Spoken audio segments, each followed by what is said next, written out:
तो डायनासोर्स का एज खत्म होते ही मैमल्स का एज शुरू हो गया. So lots of different kinds of mammals, कुत्ते, बिल्ली, हाथी, जो मेगाफोना की बात हमने की वो सब, और फिर बंदर भी आने लगे, वानर, अलग अलग प्रकार के वानर. और ये पुराने प्रकार के वानर थे, उनमें से एक स्पीशी, एक लिनिएज चला गया और उसमें से हम आ गए. अगर आप एक बेर, भालू को देखेंगे, उसकी शक्ल, उसका चेहरा कुत्ते जैसी होती है, right? It's like a dog, but they can not reproduce with dogs because they are different species. लेकिन डॉग और वुल्फ रिप्रोड्यूस कर सकते हैं बिकॉज दे आर सब species of the same overall species. So पिछले 500 वर्ष में और भी बहुत रैपिड चेंजेस हुए हैं. और अब हमारे पास 20वीं शताब्दी में क्वांटम रेवोल्यूशन आया, उससे बहुत बड़ी सारी टेक्नोलॉजीज आ गई जो हम यूज़ करते हैं, वो ये सब क्वांटम टेक्नोलॉजीज है. जैसे फॉर एग्जांपल फाइबर ऑप्टिक्स है, टेलीकम्युनिकेशन है, सॉलिड स्टेट डिवाइसेस है, हार्ड डिस्क से, कंप्यूटर से, मोबाइल फोन से, everything works on quantum technologies. जो भी मशीन हम यूज कर रहे हैं आज के जमाने में वो क्वांटम रेवोल्यूशन से निकल के आई. सारा का सारा इलेक्ट्रॉनिक्स, क्योंकि साइंटिस्ट ने मेहनत करी, रिसर्च किया, कुछ चीजें सीखी और 50 साल बाद इंजीनियर्स ने उसे टेक्नोलॉजी में कन्वर्ट किया. हाँ. बहुत देर के बाद अभिजीत चावड़ा सर टीआरएस पर लौट चुके हैं. आज के एपिसोड में हम खुद के दिमाग के बारे में जानेंगे, साइंस के बारे में जानेंगे, एवोल्यूशनरी साइकोलॉजी के बारे में जानेंगे, और प्री हिस्टोरिक ह्यूमन लाइफ, यानी कि ह्यूमन स्टोरी में ऐसी एक मोमेंट थी जहां हमने लिखना सीखा, जहां हमने पढ़ना सीखा, उसे इन्वेंट किया. पर उसके पहले बहुत कुछ हुआ है यार. आज के पॉडकास्ट में उस बहुत कुछ की बातें होंगी. मेरी एक बहुत मनपसंद किताब है सेपियंस, पर सेपियंस को लिखा गया है युval नोआ हरारी ने इंटरनेशनल ऑडियंस के लिए.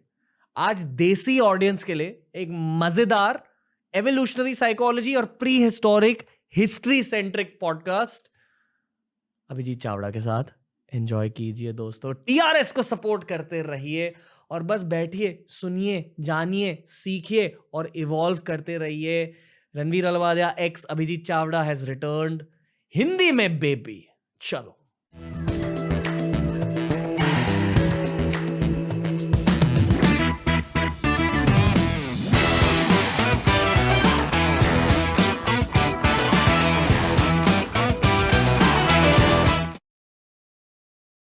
दोस्तों, अभिजीत चावड़ा सर लौट चुके हैं हिंदी वर्जन ऑफ टीआरएस पर. कैसे हो सर? बहुत बढ़िया, थैंक यू वेरी मच मुझे फिर से आमंत्रित करने के लिए टीआरएस के ऊपर.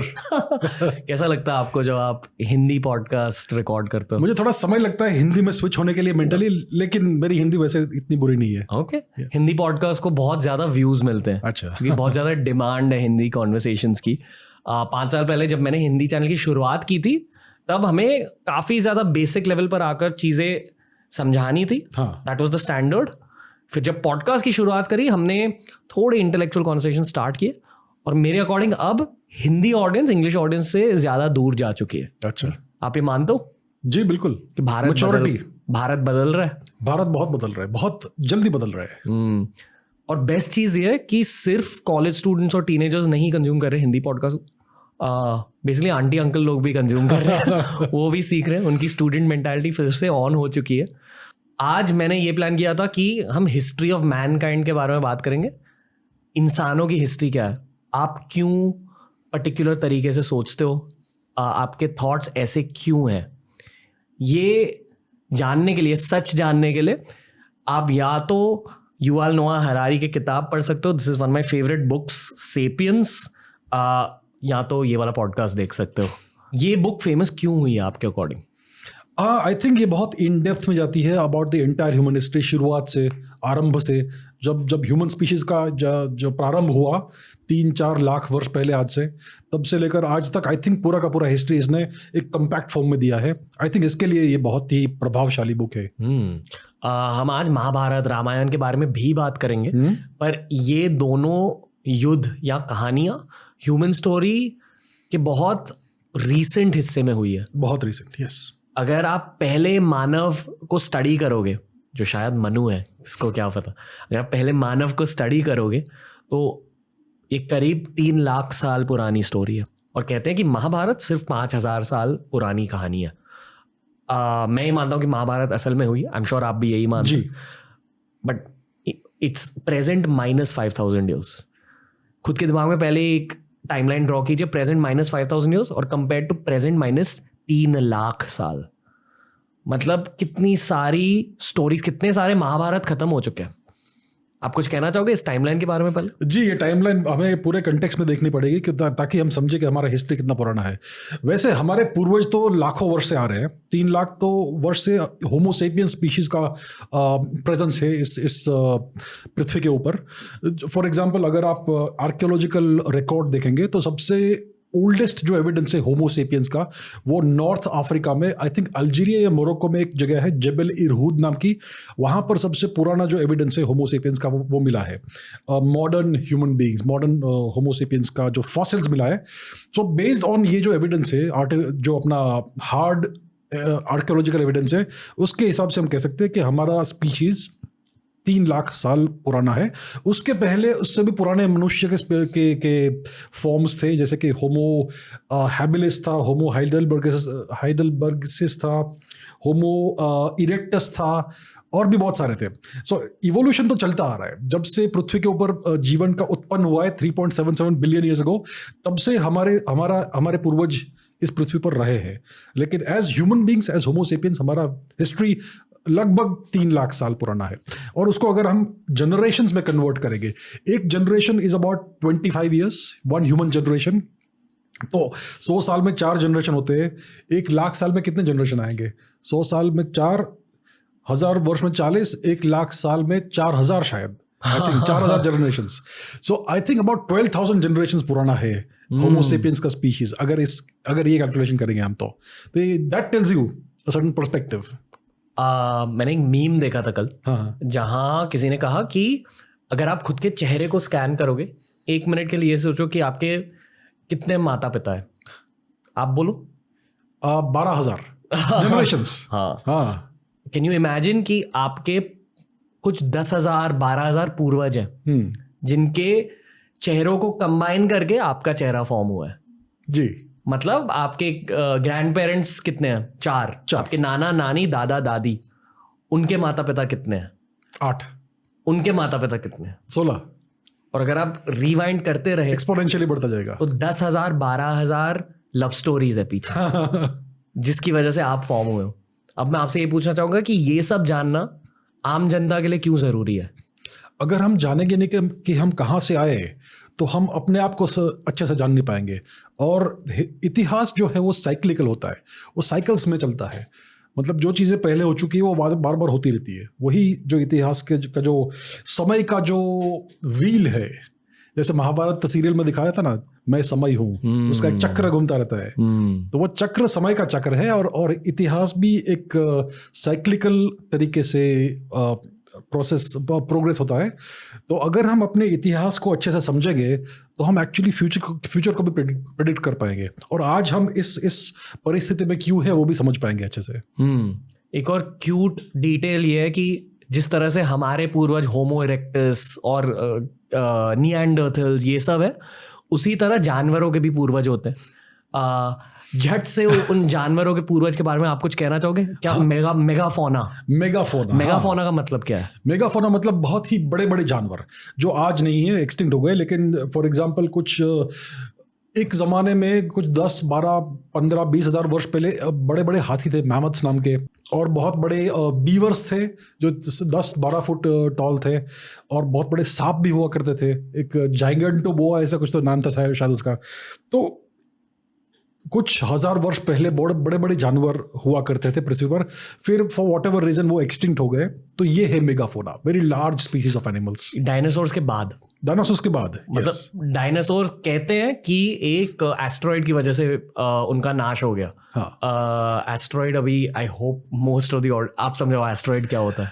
हमारे सोलर सिस्टम में बहुत बड़े बड़े प्लैनेट के टुकड़े हैं, मतलब स्पेस रॉक्स है, बड़े बड़े पत्थर है जो कभी कभी आते हैं हमारे ऑर्बिट के साथ इंटरसेक्ट होते हैं, और पृथ्वी के ऊपर उनका पतन होता है। जिस तरह से एक गन से एक बुलेट निकलती है और आपको इंजर करती है, हाँ। उसी तरह स्पेस में से भी बुलेट्स निकलती है और उन्हें एस्ट्रॉइड कहते हैं। हाँ, और उसके अलग अलग साइज होते हैं, कुछ छोटे होते हैं, कुछ बड़े बड़े होते हैं। तो 66 मिलियन ईयर्स से पहले आज से एक बहुत बड़ा स्पेस रॉक अर्थ के ऊपर इम्पैक्ट हुआ। उसका लगभग 10-15 किलोमीटर का उसका डायमीटर था, उसका साइज ये था। तो उसका इम्पैक्ट हुआ अर्थ के ऊपर। उसका स्पीड लगभग 20 से 50 किलोमीटर पर सेकंड का था, और ये हजारों न्यूक्लियर बॉम्ब्स का, लाखों न्यूक्लियर बॉम्ब्स का उसका आउटपुट हुआ। So that cause the complete, क्या बोलते हैं, पूरा क्लाइमेट चेंज हो गया 10 वर्ष के आसपास तक। और इसके कारण मोस्टली जो 90% डायनासोर से उनका एक्सटिंक्शन हो गया, लेकिन कुछ बच गए। ताकि लोग एस्ट्रॉइड्स के बारे में ज़्यादा जान सके, मैं आपसे 2 चीज़ें पूछना चाहूँगा। पहली चीज़, क्या आज भी एस्ट्रॉइड्स का डेंजर है मानव जाति के लिए? बिल्कुल है डेंजर। और स्पेस एजेंसी सोचती है इन चीज़ों के बारे में? सोचती है, कुछ करती नहीं। अभी हम उस स्थिति में नहीं है कि कुछ कर पाए, लेकिन प्लानिंग हो रहा है। पर डेंजर है कि स्पेस में से एस्ट्रॉइड निकल सकता है और फिर से सर्वनाश हो सकता है। हाँ बिल्कुल। दूसरी चीज़ ये पूछना चाहूँगा कि जब एक एस्ट्रॉइडल इम्पैक्ट होता है तो आप एक पिक्चर ड्रॉ कर दो। मान लो आप भारत में हो, पर एस्ट्रॉइडल इम्पैक्ट अमेरिका में हुआ। चलो केस भी ले लो। केस है, अगर आप अमेरिका में हो और आपके 100 किलोमीटर दूर एस्ट्रॉइडल इम्पैक्ट हुआ, तो आप क्या देखोगे? वर्सेस अगर आप भारत में हो तो आप क्या महसूस करोगे? Interesting question. अगर एस्टेरॉइड का इम्पैक्ट होता है तो सबसे पहले आपको एस्टेरॉइड आते हुए दिखेगा, लेकिन आपके पास समय नहीं रहेगा कुछ भी करने के लिए। ओके, वो एक बड़ा सा स्टार जैसे दिखेगा और वो धीरे धीरे बड़ा होगा, and with in a few hours उसका इम्पैक्ट होगा। इम्पैक्ट कैसे होगा? अगर आप अपना पृथ्वी का एटमॉस्फेयर देखेंगे, वो कुछ 100 किलोमीटर ऊपर है अबव द सरफेस। जो मेन एटमॉस्फेयर है वो, उसका और भी एटमॉस्फेयर है, लेकिन वो बहुत पतला है। सो वंस ये एस्टेरॉइड आता है एटमॉस्फेयर के अंदर, 2-3 सेकंड के अंदर वो हिट कर देगा on the surface of the earth. जो इतना स्पीड से आ रहा है एस्टेरॉइड, और उसका एटमॉस्फेयर से जो रिएक्शन होगा, उसके कारण बहुत ही ज़्यादा हीट उत्पन्न होगा। ये पूरा जलेगा, और डिपेंडिंग ऑन द साइज, या तो वो हवा में ही एक्सप्लोड हो जाएगा, या फिर अगर वो बहुत बड़ा है तो उसका इम्पैक्ट पृथ्वी के ऊपर होगा ऑन द सरफेस। उसके बाद क्या होगा कि उसका जो लेट्स से 10 किलोमीटर का एस्टेरॉइड है, उसका डायमीटर, तो उसका इम्पैक्ट होना ही है ग्राउंड के ऊपर। उसके बाद क्या होगा कि जो जहां पर उसका इम्पैक्ट होता है वहां पर मैग्मा निकल के आएगा, क्योंकि वो इम्पैक्ट बहुत अंदर जाएगा अर्थ के। मतलब जिस तरह से वॉल्केनो से लावा निकलता है, वॉल्केनो जैसा ही पूरा जो सरफेस है पृथ्वी का, वो वेपराइज हो जाएगा। वेपराइज इतना ज्यादा हीट आएगा इसमें से, मींस थाउजेंड्स में भी मिलियंस ऑफ डिग्रीज सेल्सियस। मतलब अगर आपने किसी चीज को बहुत ज्यादा गर्म किया तो वो लिक्विड नहीं, डायरेक्टली गैस बन जाएगा। हाँ, फॉर एग्जाम्पल अगर आपके पास आइस है, उसको थोड़ा सा गर्म करेंगे तो पानी बनेगा वो, लेकिन बहुत गर्म करेंगे तो सीधा वो वेपर बन जाएगा। और आप कह रहे हो कि एस्ट्रॉइड की वजह से पत्थर भी वेपर बन जाएंगे। और फिर क्या होगा, ये पूरा वेपर एटमॉस्फेयर में जाएगा, फिर वापस पिघलेगा वो, एंड देन पूरा लावा का रेन होगा। जो जैसे बारिश होती है वैसे लावा की बारिश होगी। लावा क्या होता है समझा? लावा मतलब पिघला हुआ पत्थर, वोल्केनो से जो निकलता है वो, जिसका टेम्परेचर क्या है? 100 डिग्री सेंटीग्रेड, मतलब बहुत ज्यादा गर्म। बहुत ज्यादा। फिर एक्सप्लोजन होगा, लाइक न्यूक्लियर एक्सप्लोजन। अगर एक लावा की बूंद आपके हाथ पर गिरी तो जाएगी अंदर से, थ्रू दूसरे साइड से निकलेगा। हाँ, ओके, बुलेट की तरह। बुलेट की, डिपेंडिंग ऑन द टेम्परेचर। अगर रेड बहुत ही गर्म लावा है तो पूरा जाएगा थ्रू।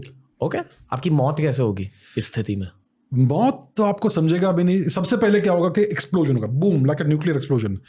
उससे जो हवा का जो स्पीड रहेगा, it will B supersonic wind, मतलब थाउजेंड्स ऑफ किलोमीटर्स पर सेकेंड, नॉट पर second, per hour, thousands of kilometres per hour. मतलब जो आपका जो ब्लास्ट वेव आएगा, इट विल हैपन, आपके पास आएगा बिफोर साउंड आया। It will faster than the sound, supersonic. मतलब कुछ हो जाएगा, आपकी मौत हो जाएगी। हाँ। और उसके बाद साउंड निकलेगा। मतलब आपको पता भी नहीं चलेगा कि क्या हुआ। इट्स लाइक भगवान चाहते हैं कि चलो चलो इन लोगों को तुरंत से मार दो। तुरंत। अगर ये पानी के ऊपर होता है तो सुपर सुनामी होंगे, सुपरसोनिक सुनामीज। किलोमीटर, 2-3 किलोमीटर ऊंचे सुनामी होंगे, और उनका स्पीड होगा greater than the speed of sound. और ये सुनामी ये पूरे प्लेनेट के अराउंड जाएगा, 4-5 बार जाएगा, faster than speed of sound. Faster than speed of sound tsunami. Yes, mega tsunamis. शायद एक दिन में पूरे अर्थ को। आई थिंक कुछ घंटों में ही चला जाएगा और 3-4 बार एटलीस्ट जाएगा ओके। Around the planet. और ये असल में हुआ है, ये हुआ है धरती के इतिहास में। जी बिल्कुल। मानव जाति के इतिहास में भी हुआ है ये। मानव जाति के इतिहास में मास एक्सटिंक्शन इवेंट नहीं हुआ है इस प्रकार का। लास्ट जो मेजर ऐसा इम्पैक्ट हुआ वो 66 मिलियन ईयर्स पहले हुआ, मतलब 6.6 करोड़ वर्ष पहले, आज से crore. Okay, that was the dinosaurs के टाइम। डायनासोर्स वाला। हाँ, उसमें भी सारे के सारे डायनासोर्स नहीं मरे, कुछ बच गए, वो आज भी है। ओके, बहुत अजीब सवाल पूछना चाहूंगा, भगवान क्या सोच रहे थे ये करते हुए? भगवान अगर देखिए, मैं तो साइंटिस्ट हूँ, मैं जानता नहीं कि भगवान है कि नहीं। मैं बहुत होपफुल हूँ कि भगवान काश हो, अच्छी बात होगी। अगर भगवान है तो वो क्या सोच रहे हैं? अगर भगवान है, उन्होंने ब्रह्मांड बनाया, उसमें कुछ लॉज डाले और बोला कि जाओ अभी चलने दो। भगवान न्यूट्रल है, इम्पार्शल है, सबको एक ही नज़र से देखते हैं। अगर कुछ होता है तो वही शायद आपका कर्म होगा। मैं ये मानता हूँ कि जिस तरह से एक बच्चा एक ड्राइंग बनाता है, हाँ, बहुत अच्छी बड़ी ड्राइंग बनाई है, फिर 1 साल बाद उसे लगता है कि नहीं यार ये ड्राइंग इतनी अच्छी नहीं है, तो पेपर को फाड़ फूड़ के फेंक देता है और फिर से ड्राइंग शुरू करता है।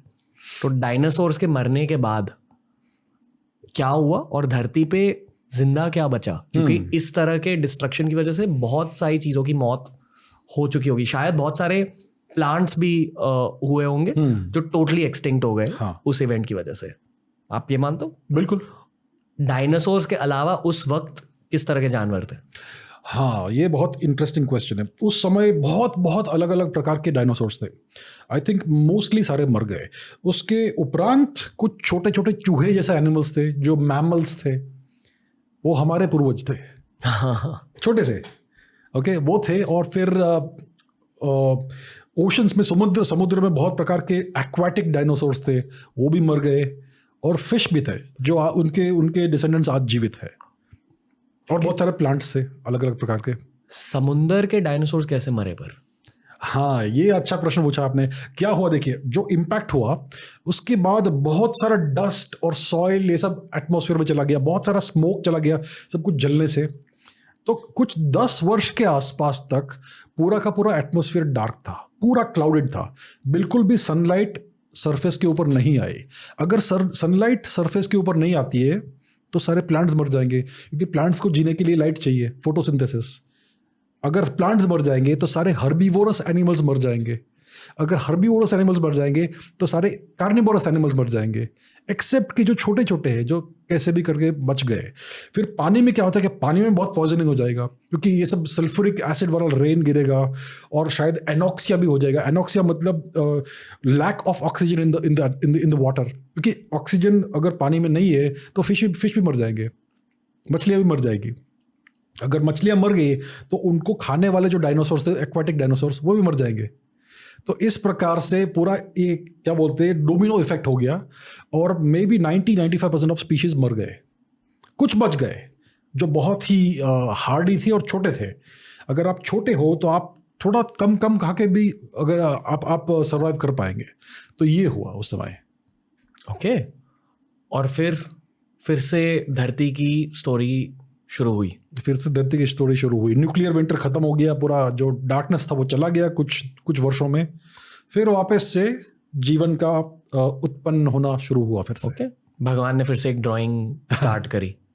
फिर भगवान को लगा चलो इन चूहों को ले लेते, इनको इवॉल्व करवाते और एक दिन यही चूहे पॉडकास्ट बनाएंगे। ये सब कैसे हुआ? हाँ, तो एक बार वापस प्रकाश आने लगा तो कुछ जो प्लांट्स बच गए थे समहा, उनके अगर सीड्स बच गए तो सीड्स जर्मिनेट हो जाएंगे। तो तब फिर से वेजिटेशन आने लगा।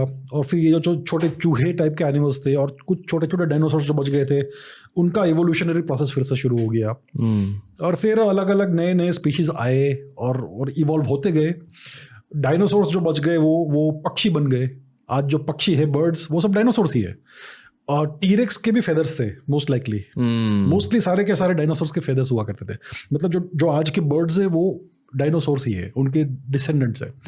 और फिर जो दूसरे मैमल स्पीशीज थे जो डायनासोर्स के समय बहुत छोटे स्पीशीज थे, फिर उनका प्रोलिफरेशन हुआ, उनका बहुत इवोल्यूशन हुआ, बहुत अलग अलग प्रकार के मैमल्स आने लगे। तो डायनासोर्स का एज खत्म होते ही मैमल्स का एज शुरू हो गया. So lots of different kinds of mammals, कुत्ते, बिल्ली, हाथी, जो मेगाफोना की बात हमने की वो सब, और फिर बंदर भी आने लगे, वानर, अलग अलग प्रकार के वानर. और ये पुराने प्रकार के वानर थे, उनमें से एक स्पीशी, एक लिनिएज चला गया और उसमें से हम आ गए. पता है बहुत सारे लोग ये सोच रहे होंगे कि हम इतने ज़्यादा दूर जाके इतिहास के बारे में क्यों बात कर रहे हैं. तो मैं फिर से मॉडर्न डे में आना चाहूँगा, 2023 में आना चाहूँगा और आपको रेप्टिलियन ब्रेन के बारे में पूछना चाहूँगा. अगर आपने रेप्टिलियन ब्रेन के बारे में जाना तो आप खुद के दिमाग को जानोगे और आप खुद के एंशिएंट पूर्वजों को जानोगे. हमने चूहों की बात करी कि वो हमारे परदादा थे. चूहों के परदादा रेप्टाइल्स थे, यानी कि छोटे चिपकली. हम एक्चुअली चिपकली से इवॉल्व होके आए हैं. मॉडर्न कॉन्टेक्स्ट से रेप्टिलियन ब्रेन समझाइए ताकि लोगों को पता चले कि हम इतना ज़्यादा डीप डाइव क्यों कर रहे हैं इस टॉपिक में. Very interesting. जैसे कि हम लाखों करोड़ों वर्ष से इवॉल्व हो रहे हैं और इतने सारे इवोल्यूशन के बाद आज हम इस प्रकार में, इस शेप में है, वैसे हमारा जो मस्तिष्क है, जो ब्रेन है, वो भी करोड़ों वर्षों से इवॉल्व होता आ रहा है.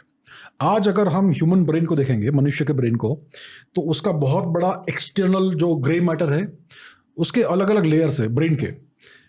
सबसे बड़ा जो उसका कंपोनेंट है वो जो दो लोब्स है, दो साइड से, जो मेनली ग्रे मैटर है, उसको अगर आप निकालेंगे एनाटॉमी में, अगर आप देखेंगे तो उसके अंदर एक छोटा सा ब्रेन है, सेरेबेलम, मेडुला ऑब्लोंगाटा, अलग अलग उसके कंपोनेंट्स है. और उसके अंदर भी एक बहुत ही प्रिमिटिव बेसिक ब्रेन है जो अटैच्ड है स्पाइनल कॉर्ड को. वहाँ से स्पाइनल कॉर्ड आता है. स्पाइनल कॉर्ड एसेंशियली एक ब्रेन का एक्सटेंशन ही है. तो ये जो बिल्कुल अंदर वाला जो ब्रेन है, आप लेयर निकालेंगे, अंदर जो बिल्कुल अंदर वाला ब्रेन आएगा, that is called the reptilian brain. वो सबसे हमारा प्रिमिटिव ब्रेन है और उसमें हमारे सारे जो इंस्टिंक्ट से, इम्पल्सेस से, और जो क्या बोलते हैं, रेस्पिरेशन को कंट्रोल करना, हार्ट रेट कंट्रोल करना, वो सब उस ब्रेन से आता है, उस ब्रेन के लेयर से आता है, which is the oldest brain layer. जो हमारे करोड़ों वर्ष पहले जो पूर्वज थे, जो मैमल पूर्वज थे, और मैमल्स के भी जो एंसेस्टर्स थे, उनमें से आता है ये ब्रेन, जो वो हमारा उनका हेरिटेज है. ओके. दो चीजें कहना चाहूंगा. पहली चीज कि जब कोक में एक बच्चा फॉर्म हो रहा है तो पहले बच्चे की स्पाइन फॉर्म होती है, एक बेबी की स्पाइन फॉर्म होती है, फिर मेडुला ऑब्लोंगाटा, रेप्टिलियन ब्रेन, फिर उसके बाद सेरिबेलम, इंटरेस्टिंग, फिर सेरिब्रम. यस. और फिर अगर आपने लाइफ में पॉडकास्ट सुने और पढ़ाई करी तब आपके ब्रेन की डेवलपमेंट और भी ज़्यादा होगी. और ये न्यूरोसाइंस है, न्यूरोप्लास्टिसिटी. यानी कि अगर आपने लाइफ में बहुत पढ़ाई की कॉलेज के बाद भी, तो आपकी ब्रेन फिर भी डेवलप हो सकती है जिंदगी भर. हाँ, ये साइंस है. यस. ह्यूमन मानते हैं, साइंटिफिक रिसर्च पेपर्स मानते हैं. और जिन लोगों ने खुद के ब्रेन को ट्रेन नहीं किया, जो पूरे टाइम रील्स देख रहे हैं, शॉर्ट्स देख रहे हैं, मस्ती कर रहे हैं, अल्कोहल पी रहे हैं, ड्रग्स कर रहे हैं, उनकी ब्रेन ज़्यादा डेवलप नहीं होती. ये मैं बहुत ज़्यादा हाई लेवल के न्यूरोसाइंस कॉन्सेप्ट को बेसिक में समझाने की कोशिश कर रहा हूँ. पर it's also important to talk about reptilian brain. फिर से अगर आप एक रेप्टाइल की ब्रेन स्कैन करें, चिपकली की ब्रेन स्कैन करें, मेरे ख्याल से वो सिर्फ 2 चीज़ों के बारे में या 3 चीज़ों के बारे में केयर करता है. पहली चीज़ खाना, दूसरी चीज़ सेक्स, रिप्रोडक्शन, तीसरी चीज़ खुद की जान को बचाना प्रेडेटर से. और कुछ होगा रेप्टिलियन ब्रेन? दैट्स इट, और कुछ नहीं है. और आज भी जब हम रोटी, कपड़ा, मकान के बारे में बात कर रहे हैं, इफेक्टिवली वही लॉजिक है रेप्टिलियन ब्रेन. और कुछ आप कहना चाहोगे रेप्टिलियन ब्रेन के बारे में? बस यही बात है, it is all basic impulses की बात है. और आपने जैसे कहा कि जब कोख में बच्चे का डेवलपमेंट होता है, सबसे पहले स्पाइनल कॉर्ड आती है, फिर ब्रेन, रेप्टिलियन ब्रेन आती है. तो अगर हम बहुत ही पीछे जाएंगे इवोल्यूशन में, तो जो मैमल्स के भी एंसेस्टर्स थे, जो प्रिमिटिव एंसेस्टर्स थे, और अगर आप बहुत प्रिमिटिव एंसेस्टर्स को देखेंगे तो उनमें ब्रेन भी नहीं हुआ करता था, उनमें सिर्फ स्पाइनल कॉर्ड होता था. Earthworms etcetera, they don't really have a brain. You know, brain अगर है तो बहुत ही प्रिमिटिव ब्रेन है, बहुत ही प्रिमिटिव. ये जानना इसलिए ज़रूरी है क्योंकि हम खुद के खौफ को जान सकते हैं. जब आपको खौफ फील हो रहा है तब बेसिकली आपकी रेप्टिलियन ब्रेन एक्टिवेटेड है. और मेरे अनुसार जो मैंने योगा और स्पिरिचुअलिटी में सीखा है, जितनी ज़्यादा आपकी योगा एडवांस करेगी, जितनी ज़्यादा आपकी स्पिरिचुअलिटी एडवांस करेगी, आपकी रेप्टिलियन ब्रेन कम एक्टिव होते जाती है. आपको फियर कम महसूस होगा, कहते हैं कि आपके खाने की कैपेसिटी भी कम हो जाती है, एंड इवेंचुअली लाइफ में आपकी सेक्सुअल ड्राइव भी कम हो जाती है। आप कुछ कहना चाहोगे इसके बारे में? अच्छा, मैंने ये सब एक्सपीरियंस नहीं किया तो आई डोंट नो एग्जैक्टली मेरे ऊपर इसका उस प्रकार के एक्टिविटीज़ का क्या असर होगा, लेकिन डेफिनेटली जो रेप्टिलियन ब्रेन है वो बहुत ही प्रिमिटिव है। और अगर हम फॉर एग्जांपल सभी को अंधेरे से डर लगता है, अंधेरे से डर क्यों लगता है? क्योंकि अंधेरा इज अननोन, हम जानते नहीं है वहाँ पर क्या है। अगर हम एक रूम में हैं, हम जानते हैं उस रूम को, लेकिन हमने लाइट स्विच कर दी ऑफ। अगर बच्चा है छोटा सा, लेट्स से 5 साल का बच्चा है, वो जानता है कि रूम में क्या क्या है, लेकिन अगर आप अंधेरा कर देंगे तो फिर भी उसको डर लगेगा, इवन दो वो जानता है कि रूम में क्या है। ये बहुत ही प्रिमिटिव इंस्टिंक्ट है, और इस इंस्टिंक्ट के कारण हम बचते हैं। क्योंकि जब हम रेप्टाइल्स थे या कुछ और थे, तब अंधेरे में हम जानते नहीं थे क्या था। तो it is a survival instinct जो अंधेरे से डर लगता है। तो आज भी सभी के अंदर वो हार्ड वायर्ड है, that comes from the reptilian brain, the primitive brain. बहुत सारे लोग सोच रहे हैं कि इतने ज़्यादा नर्डी लेवल पर जाकर ये क्यों समझा रहे हैं लोग। आई फील कि इसके भी प्रैक्टिकल एप्लीकेशंस होते हैं। एक मूवी है बैटमैन बिगिंस, आपने देखी है? क्रिस्टोफर नोलन की मूवी है बैटमैन, क्रिश्चियन बेल, जहाँ उसे बैट से डर लगता है, बैटमैन को। अच्छा, हाँ। और बैटमैन बनने से पहले ब्रूस वेन को बैट से डर लगता है, और उस डर का सामना करने के लिए एक दिन वो बैट केव के अंदर जाकर खड़े हो जाता है बैट्स के सामने, और उन्हें पास आने देता है। वो बैट्स उसे हाथ भी नहीं लगाती, उसे टच भी नहीं करती, और चले जाते हैं। और बेसिक लेसन ये है कि Bruce, why do we fall? So we can learn to pick ourselves up. अब अगर आपने खौफ का सामना किया तो आप अपने रेप्टिलियन ब्रेन पर कब्जा कर लेते हो। और आई फील पर्सनली स्पिरिचुअलिटी से मैंने ये सीखा है कि अभी भी ह्यूमन माइंड की एवोल्यूशन हो रही है। जो हमने कहा कि अगर आपने पढ़ाई करी, पॉडकास्ट सुने, आपकी इन अ वे छोटी एवोल्यूशन हो रही है। हर जनरेशन प्रीवियस जनरेशन से ज्यादा स्मार्ट है बेसिकली, होपफुली। आप ये नहीं मानते हो? नहीं, पॉसिबल। देखिए, एवोल्यूशन कैसा होता है कि it happens generation by generation. Her generation में कुछ छोटा मोटा चेंज आता है, अडेप्टेशन आता है, या फिर कुछ म्यूटेशन आता है, जेनेटिक म्यूटेशन। और इसको आप अगर एडअप करोगे over hundreds of generations, thousands of generations, तब आपको सिग्निफिकेंट चेंज दिखेगा। अगर आप 3 लाख साल पहले जाएंगे तो हमारे जो पूर्वज थे, जो प्रिमिटिव होमोसेपियंस थे, वो बिल्कुल हमारे जैसे दिखते नहीं थे। उनके आईब्रोज, आई रिजेस थोड़े बड़े थे, उनका साइज थोड़ा अलग होगा, थोड़े से बॉडी शेप थोड़ा सा अलग होगा शायद। तो 3 लाख साल में हमने कुछ तो इवॉल्व किया है। सो 3 लाख साल में कितने जनरेशन्स आए? कुछ तो हंड्रेड्स ऑफ जनरेशन्स आ गए। तो over space of few 100 generations दिखने वाला विजिबल चेंज आता है। सो ईच जो हर जनरेशन है, it is a link in the long chain. जो चेन है वो हजारों वर्ष, करोड़ों वर्ष पुराना है, and we are the latest link in the chain. So हर लिंक में कुछ तो इंपॉर्टेंस है, और हर लिंक ऑफ द चेन में कुछ ना कुछ मॉडिफिकेशन, अडेप्टेशन हो सकता है। इट इज़ नॉट नेसेसरी कि हर लिंक में एवोल्यूशन या मॉडिफिकेशन होगा, लेकिन धीरे धीरे धीरे ये सब अक्यूमुलेट होता है, and that is how evolution happens. आप ये मानते हो कि 1000 साल बाद मानव का दिमाग पूरी तरह से बदल जाएगा?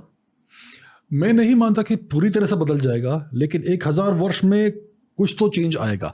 उसको समझने के लिए लेट्स गो बैक 1000 ईयर्स। आज से 1000 वर्ष पहले हमारे पूर्वजों का ब्रेन कैसा था? आई डोंट थिंक कि हमसे कुछ ज़्यादा डिफरेंट था वो। सो आई डोंट थिंक कि 1000 वर्ष में बहुत बड़ा चेंज आएगा, लेकिन 10,000 वर्ष में डेफिनेटली चेंज आएगा। क्या? आई होप कि हम कुछ और इवॉल्व हो जाएंगे पॉजिटिवली। आई मीन कदाचित परहैप्स थोड़े और इंटेलिजेंट हो जाएंगे, थोड़े और अवेयर हो जाएंगे, और मे बी हम अपने एनवायरनमेंट के साथ और थोड़ा घुल मिल जाएंगे। फॉर एग्जांपल, जितना भी टेक्नोलॉजिकल इवोल्यूशन हो रहा है, उसका कुछ तो हमारे ऊपर अच्छा पॉजिटिव होपफुली असर आएगा। शायद हम साइबरनेटिक ऑर्गेनिज्म भी बन जाए, क्या मालूम। क्या होता है वो साइबरनेटिक ऑर्गेनिज्म? मतलब हमारा जो बायोलॉजी है उसको हम विथ टेक्नोलॉजी मिक्स कर देंगे, जो अभी हो रहा है। इलॉन मस्क कर रहे हैं न्यूरालिंक के साथ, न्यूरालिंक वाली बात, दिमाग में चिप डाल रहे हैं, दिमाग में चिप डाल रहा है। यस, तो उससे शायद कुछ इवोल्यूशन हो, possibly. It is still to be seen, लेकिन पॉसिबिलिटी है। एज अ साइंटिस्ट मैं आपसे पूछना चाहूंगा, also as a science fiction fan, किसी भी स्पीशीज के जर्नी में, पूरी जर्नी में, मतलब मानव जाति की जर्नी में, क्या एक पॉइंट आ सकता है जहां साइंस एकदम तेजी से बढ़े और इंजीनियरिंग भी तेजी से बढ़े उसके साथ, और फिर एवोल्यूशन भी तेजी से बढ़े? जो हमने अभी कहा कि साइबरनेटिक ऑर्गेनिज्म बन सकता है, तो क्या एक स्पीशीज के लाइफ जर्नी में एक इन्फ्लेक्शन पॉइंट आ सकता है?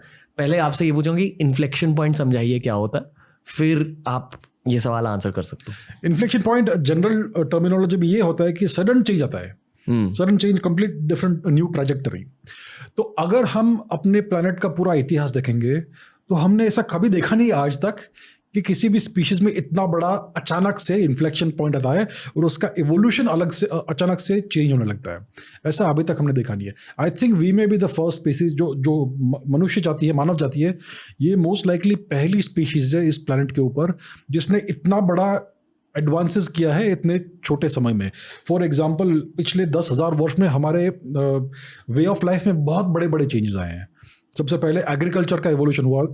अगर आप इंडियन हिस्ट्री देखेंगे, इंडियन सब कॉन्टिनेंट का हिस्ट्री, तो इंडियन सब कॉन्टिनेंट में सबसे ओल्डेस्ट एग्रीकल्चर का जो है वो 17,000 वर्ष पुराना है।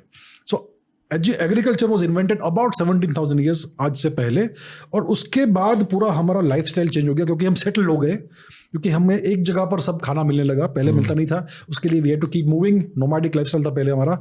तो पिछले 10-15 हजार वर्ष में बहुत बड़े बड़े चेंजेस आ गए हैं हमारे सोसाइटी में, हमारे वे ऑफ लाइफ में। हम सेटल्ड कल्चर बन गए। अगर आप एक जगह पर सेटल होते हो तो आपका कल्चर भी बहुत इवॉल्व होता है, काफ़ी कम्प्लेक्स होता है। सो वी हैव सीन, मनुष्य जाति ने बहुत बड़े बड़े चेंज देखे पिछले 10,000 वर्ष में।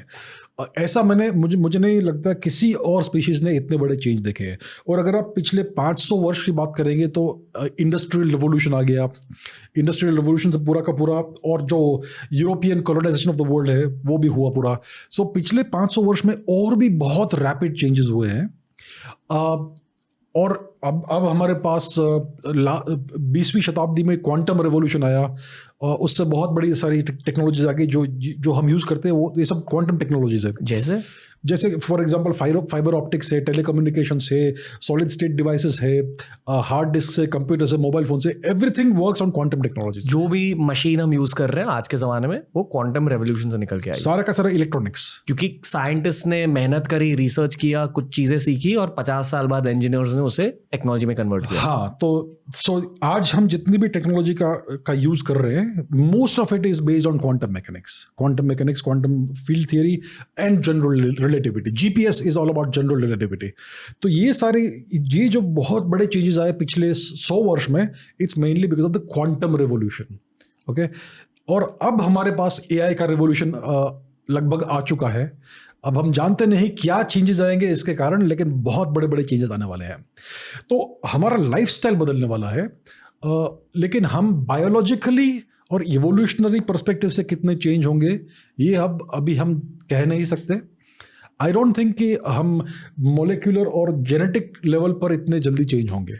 डीएनए तो हमारा चेंज होता है at a certain rate of mutations, वो यू कैन एक्चुअली प्रिडिक्ट और यू कैन एक्चुअली कैलकुलेट। तो उसके ऊपर तो अनलेस हम जेनेटिक एडिटिंग करते हैं उसमें उसके ऊपर कुछ ज़्यादा चेंज नहीं आएगा। ओके, मैं बहुत मुश्किल सवाल आपसे पूछने वाला हूँ। ये हमने एक्चुअली इंग्लिश पॉडकास्ट में भी नहीं कवर किया इस टॉपिक को, बाहर बात कर रहे थे इस टॉपिक के बारे में। 3 बहुत बड़े रेवोल्यूशन आ रहे हैं हमारे लाइफ में अगले 5-10 सालों में। पहला रेवोल्यूशन है एआई, दूसरा रेवोल्यूशन है बायोटेक, तीसरा रेवोल्यूशन है क्वांटम कंप्यूटिंग। मैं उस तीसरे रेवोल्यूशन के बारे में पूछना चाहूँगा। 10 साल दूर है, कैसे समझाओगे आप क्वांटम कंप्यूटिंग होता क्या है हिंदी में, वो भी? Best of luck. बहुत मुश्किल सवाल है। तो देखिए, आज हम कंप्यूटर्स तो हमारे डेली लाइफ में है जी। आपका जो मोबाइल फ़ोन है वो भी एक कंप्यूटर है जी। आप लैपटॉप यूज़ करते हो, आप टैबलेट यूज़ करते हो, आप जो भी यूज़ करते हो, आप अगर वॉशिंग मशीन भी यूज़ करते हो उसमें भी कंप्यूटर चिप है। तो हर जगह कंप्यूटिंग तो है हमारे जीवन में। ये ट्रेडिशनल कंप्यूटिंग है या फिर लेगेसी कंप्यूटिंग है। उसका जो मेन यूनिट क्या है वो है सीपीयू, सेंट्रल प्रोसेसिंग यूनिट, जो माइक्रोचिप जो हर कंप्यूटर के अंदर होता है। अगर आप कंप्यूटर असेंबल करते हो खुद से तो उसमें सबसे महंगी चीज़ क्या होती है? सीपीयू, जो कंप्यूटर का दिमाग होता है। इंसान का दिमाग कंप्यूटर में सीपीयू है। या ओके, तो जो सीपीयू है that is the heart of every computer. Her computer में, आपके फोन में भी सीपीयू है। तो ये जो सीपीयू है उसका आर्किटेक्चर क्या है?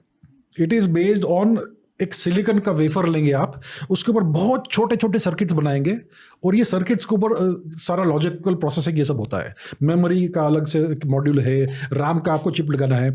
तो ये इस प्रकार से अब तक कंप्यूटिंग होता रहा है।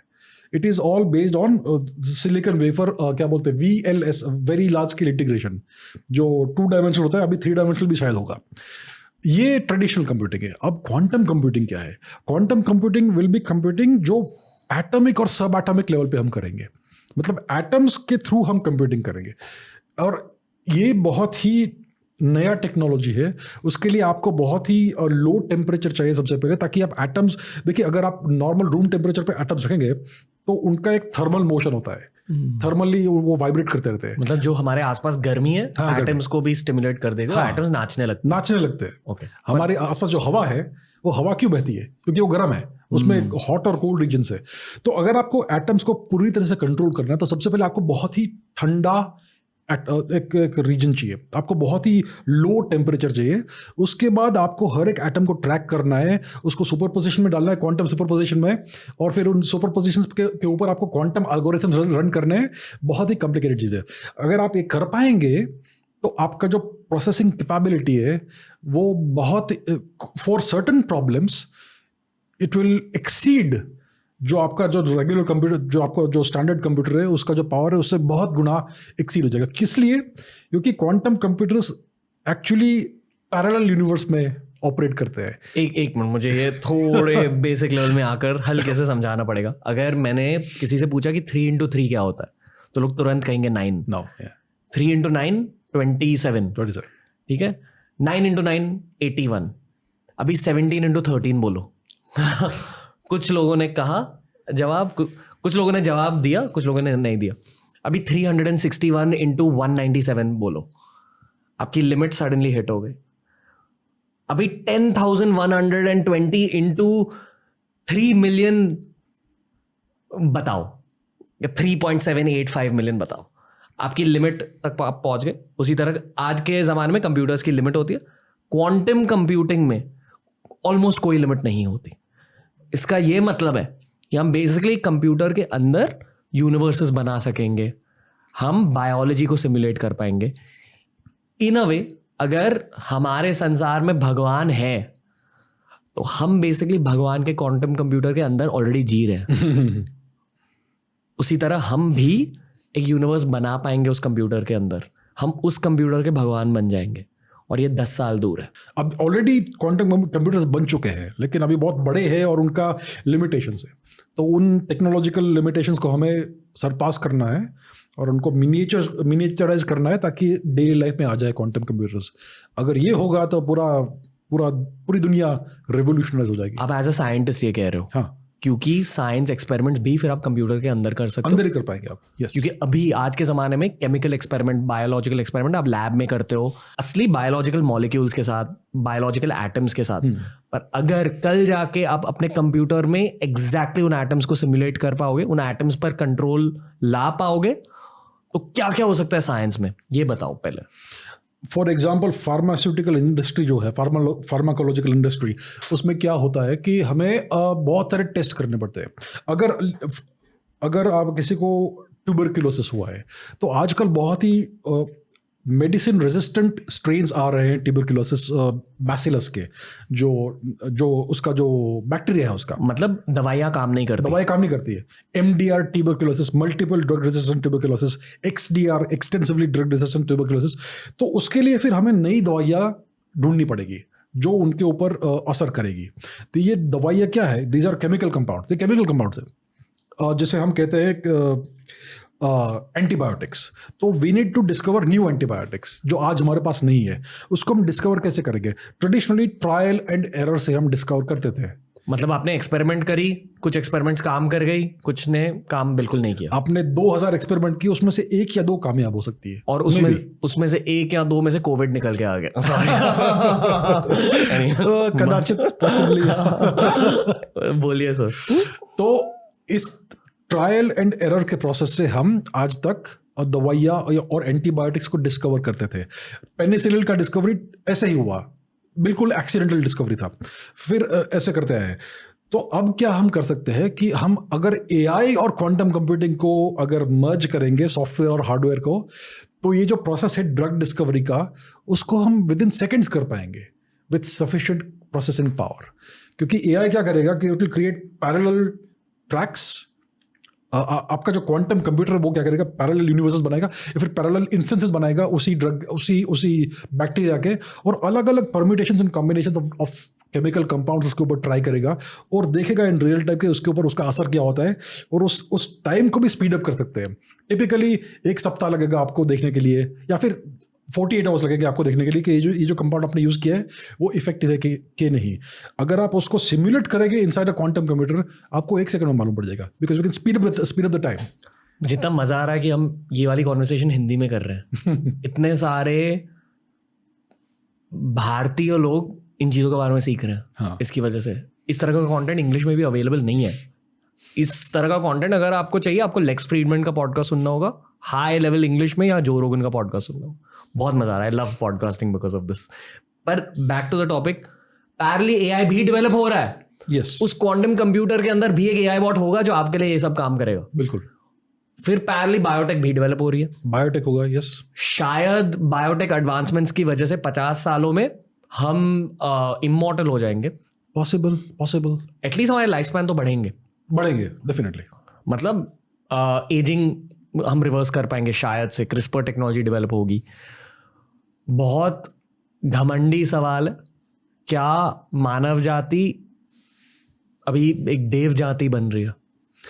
मुझे नहीं लगता कि मानव जाति कभी भी देव जाति बन पाएगी, लेकिन हम डेफिनेटली बहुत एडवांस हो पाएंगे अगर हम जेनेटिक कोड को अगर हम क्रैक कर पाएंगे तो।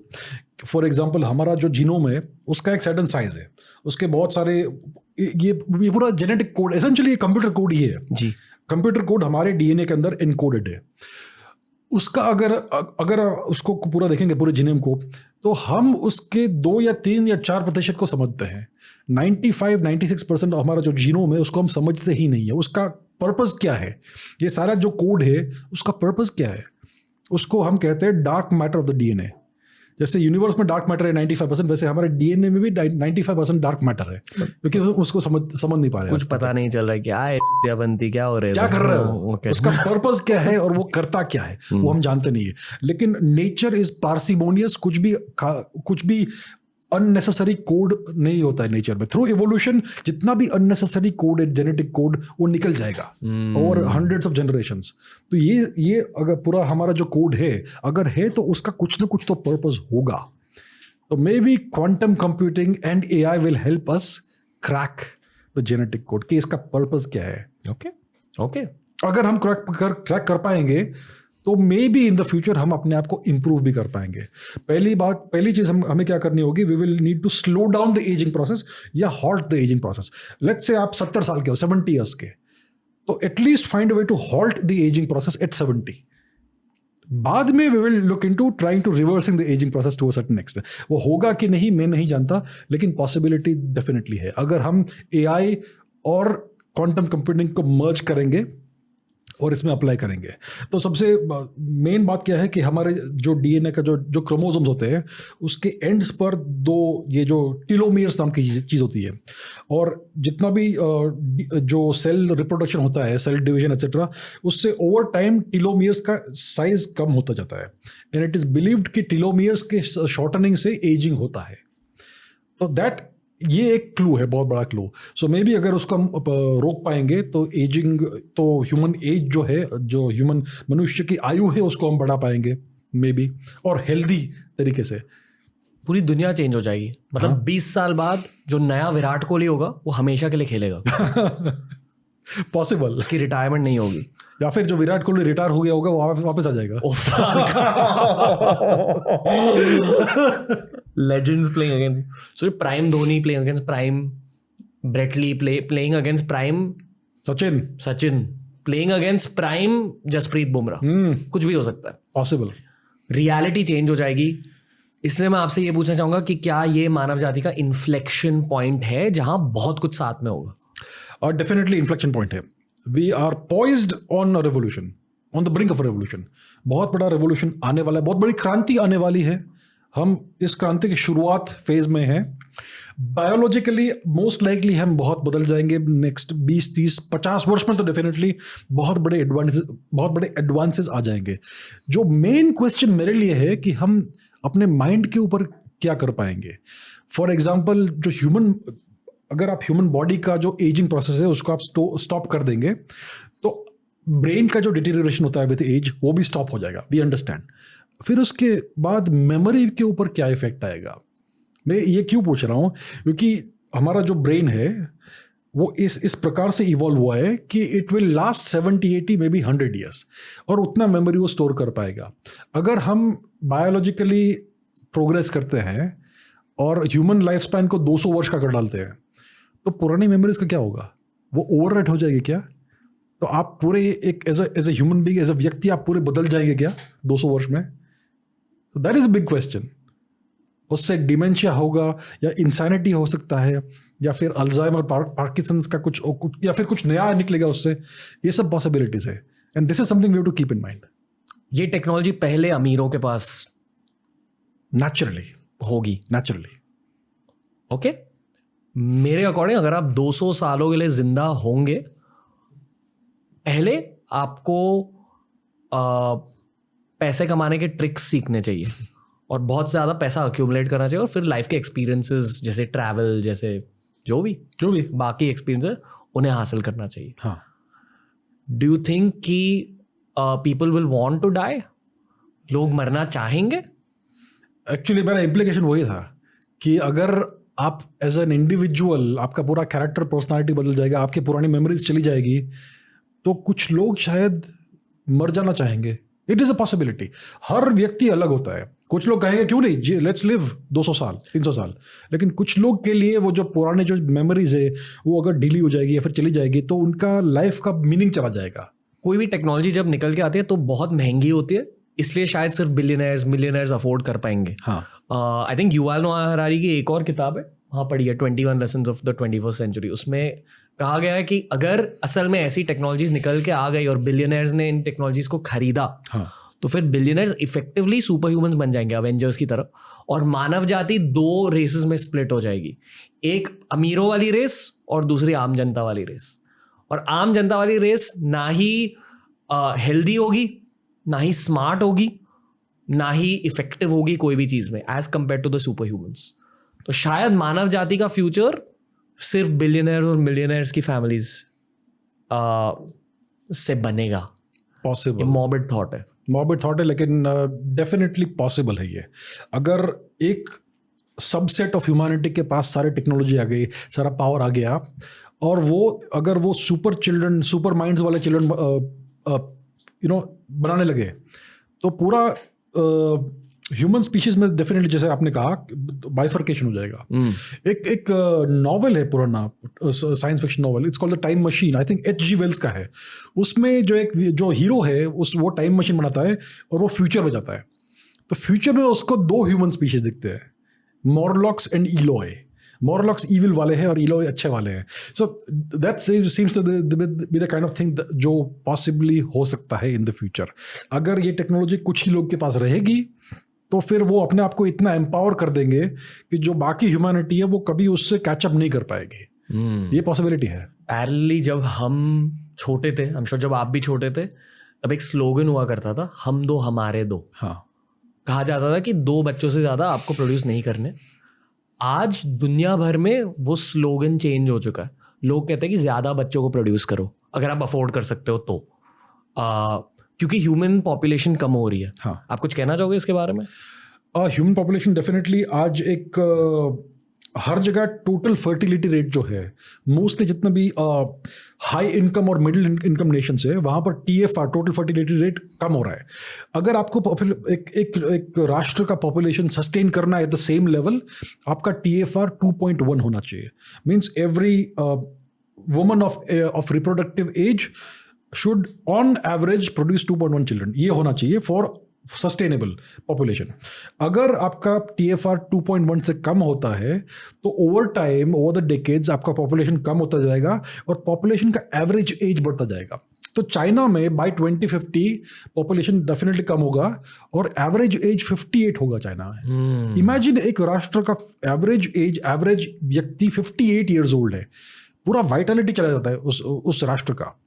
एंड बाय 2100 चाइना का जो पॉपुलेशन है, it will be half of what it is today, और average age will be in the 60s और 70s।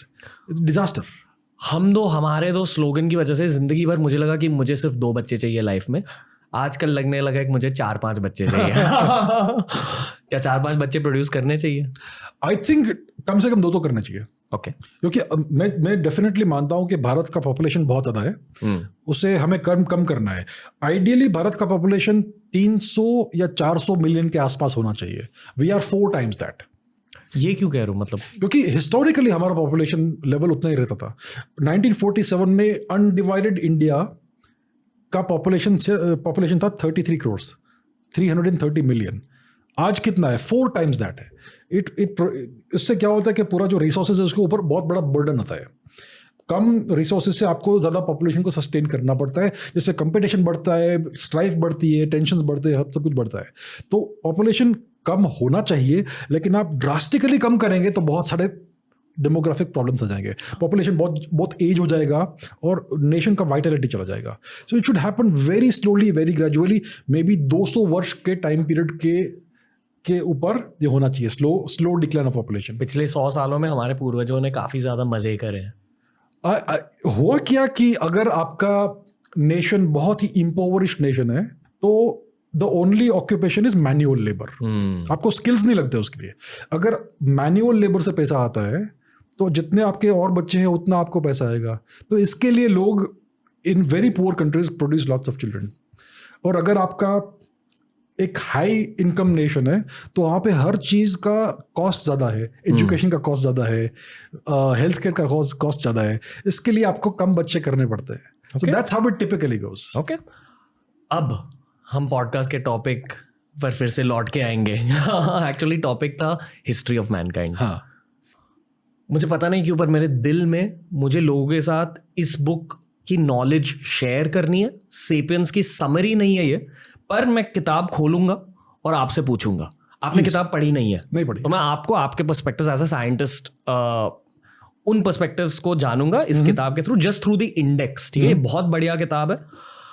पहले मैं आपसे ये पूछना चाहूंगा कि जो आपने कहा होमो इरेक्टस के बारे में कि मानव जाति के पहले भी एक बंदर और ह्यूमन के बीच की कोई जाति होती थी। हाँ, स्टोन एज मैन, निएंडरथल्स, होमो इरेक्टस या जो भी, उस स्पीशीज को थोड़ा सा डिस्क्राइब कीजिए। क्या उनकी भी भाषा होती थी?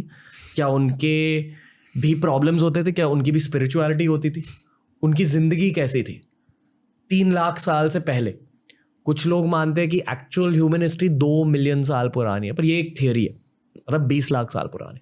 और उसके पहले काफी ज्यादा टाइम के लिए एक प्री मैन का एक स्पीशीज था जिसे हम स्टोन एज ह्यूमन कहते हैं। तो उस स्टोन एज पर्सन की जिंदगी के बारे में बताइए, जो हम कार्टून्स में देखते हैं अक्सर। असलियत क्या थी?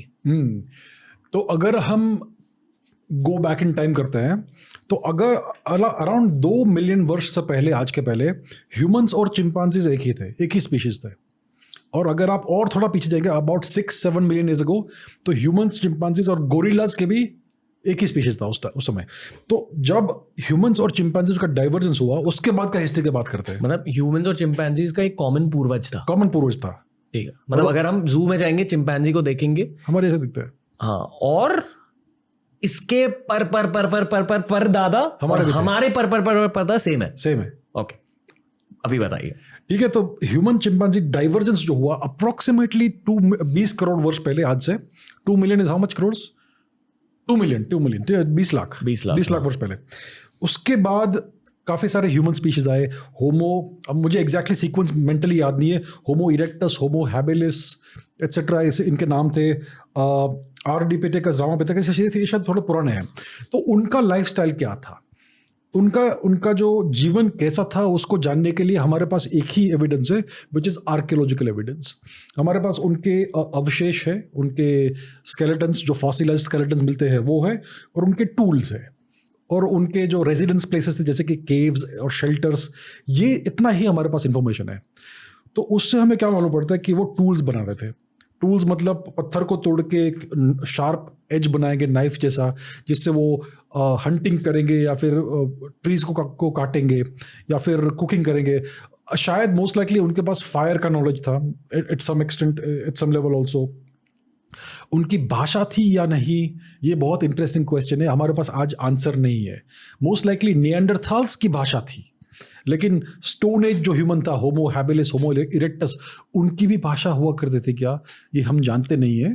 क्योंकि अगर हम चिंपांजीज को देखते हैं, उनकी भाषा नहीं है, वो कुछ तो कम्युनिकेशन करते हैं वोकली, लेकिन दे डोंट हैव वर्ड्स, उनके पास शब्द नहीं है, वोकैबुलरी नहीं है।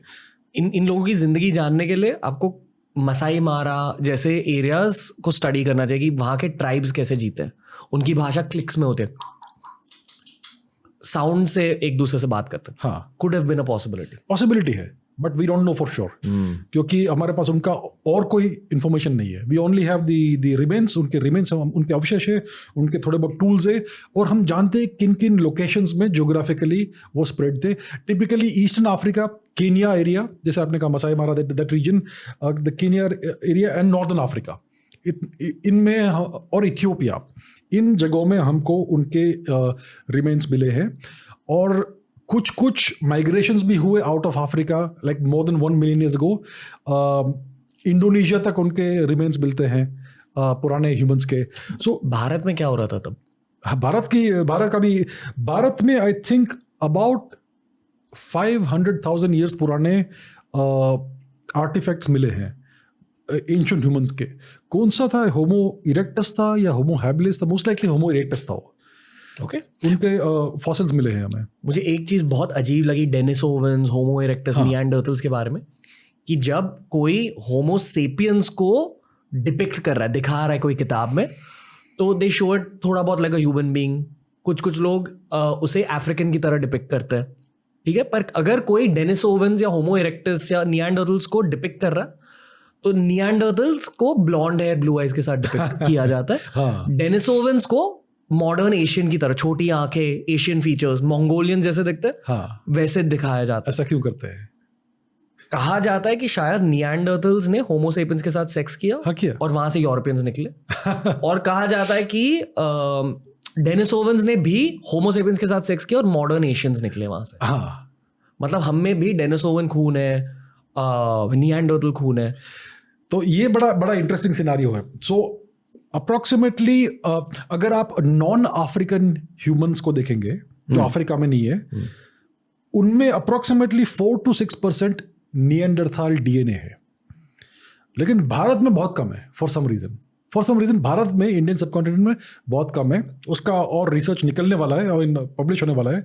लेकिन ओवरऑल अगर आप non European population, non African population देखेंगे, 4 to 6% निएंडरथाल डीएनए है। और अगर आप ईस्टर्न एशिया में जाएंगे, और अगर आप पोलिनेशिया में जाएंगे, पैसिफिक आइलैंड्स में, तो अप्रोक्सीमेटली 2 to 4% डेनिसोवन डीएनए भी है। सो ये सब ह्यूमन सब स्पीशीज थे, ये अलग स्पीशीज नहीं थे, लेकिन ह्यूमन सब स्पीशीज थे। सो अगर आप एक बेर, भालू को देखेंगे, उसकी शक्ल, उसका चेहरा कुत्ते जैसी होती है, right? It's like a dog, but they can not reproduce with dogs because they are different species. लेकिन डॉग और वुल्फ रिप्रोड्यूस कर सकते हैं बिकॉज दे आर सब species of the same overall species. एक रियल सिनारियो ड्रॉ आउट करते हैं। मान लो आप और मैं होमो सेपियंस है, हमारी एक ट्राइब है, और पहली बार हम यूरोप गए। हाँ, ठीक है, बोट से हम गए अफ्रीका से यूरोप। हाँ, और वहां हमें हमारे जैसे ही, पर हमारे जैसे नहीं, हाँ, मानव मिले। पता भी नहीं क्या है ये लोग, बटले हैं, तगड़े हैं, अलग दिखते हैं। उस रियलिटी को ड्रॉ आउट करो। तो हमने आउट ऑफ अफ्रीका माइग्रेशन किया, हम यूरोप पहुंचे, वी टर्न वेस्टवर्ड्स, और फिर वहां हमें ये सब अजीब से विचित्र मनुष्य मिले जो हमारे जैसे है लेकिन नहीं है। तो सबसे पहला क्या रिएक्शन होगा? हमारा डर होगा कि हमें मार तो नहीं देंगे। तो हमारे कितने नंबर से, उनके कितने नंबर से? यूरोप में उस समय उनका पूरा पॉपुलेशन था। मैं नहीं कह रहा कि करोड़ों लोग थे, लेकिन काफ़ी सारा पॉपुलेशन था, और होमो सेपियंस का पॉपुलेशन नहीं था। सो सबसे पहले जब होमो सेपियंस वहाँ पहुँचे तो पॉसिबली कुछ क्लैश हो सकता है, क्योंकि निएंडरथाल्स भी डरेंगे, भाई ये कौन, ये क्या आ गया। तो सबसे पहले डर का इमीडिएट रिएक्शन होता है। फिर इंटेलिजेंस भी है, होमो सेपियंस भी इंटेलिजेंट था, निएंडरथाल्स भी काफ़ी इंटेलिजेंट थे। तो धीरे धीरे ओवर टाइम कुछ ना कुछ इंटरेक्शन हुआ होगा, शायद कुछ वायलेंस भी हुआ होगा, फिर कुछ अच्छा इंटरेक्शन भी हुआ होगा। इवेंचुअली हम जानते हैं कि दोनों सब स्पीशीज ने प्रोक्रिएट किया और सेक्स किया। एक होमो सेपियन ने निएंडरथल के साथ सेक्स किया, या फिर वाइस वर्सा, व्हाटएवर। हमें पता नहीं कि मर्द कौन था और औरत कौन थी उसमें। हाँ, लेकिन हमारे में उनका डीएनए है अप्रोक्सीमेटली, आई मीन हमारे में मतलब नॉन अफ्रीकन में उनका डीएनए है अप्रोक्सीमेटली 4 to 6%। बहुत अजीब सिनारियो है ना। इट्स लाइक आप जू में जा रहे हो, आप बंदर को देख रहे हो, आपको लग रहा है कि अगर इसके साथ सेक्स करूं तो बच्चा कैसा निकलेगा। वेल, निएंडरथाल्स और होमो सेपियंस इतने अलग नहीं थे, दे वर रीजनेबली अलाइक। इतना डिफरेंस नहीं था। दूसरे देश जाकर गर्लफ्रेंड बनाना, हाँ, मतलब कुछ सेक्सुअल अट्रैक्शन हुआ होगा, उतना तो सिमिलरिटी होगा शायद। वाह, क्या सोच के सेक्स किया हो। एनीवे अब बोलो। I have no idea. Anyway बोलो सर। फिर क्या होता है? सो हिस्ट्री क्या है होमोसेपियंस का? 3 लाख वर्ष पहला पुराना हिस्ट्री है।